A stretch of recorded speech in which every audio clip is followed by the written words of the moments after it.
Teka muna mga kapatid, magnilay muna tayo. Alam mo ba na pagkatapos ng isang forest fire, isa sa mga unang halamang tumutubo ay ang tinatawag nilang fireweed? Ang mga buto nito ay tahimik na nasa lupa at sumisibol lamang pagkatapos ng matinding init.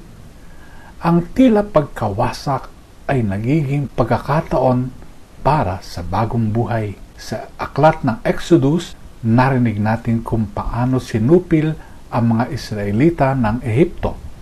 Ngunit habang sila ay pinahihirapan, lalo silang dumami at lumaganap. Hindi napipigil ang layunin ng Diyos kahit sa gitna ng pagdurusa. Sa Ebanghelyo, sinabi ni Jesus ang isang mahirap tanggapin. Hindi kapayapaan kung hindi tabak ang dala ko. Ang pagsunod kay Kristo ay maaring magdulot ng pagkakahati-hati kahit sa pamilya. Sinusubok nito ang ating kaginhawahan.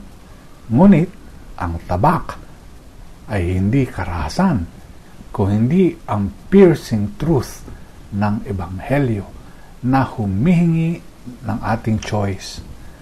Susunod ba ako kay Kristo kahit mahirap at puno ng pagsubok? Tulad ng fireweed, ang pananampalataya ay madalas na pinatatatag sa gitna ng pagsubok.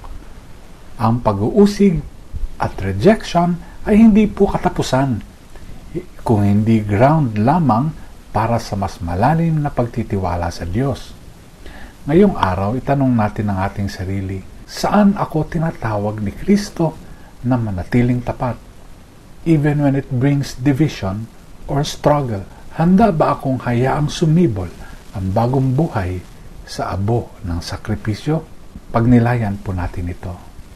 Amen.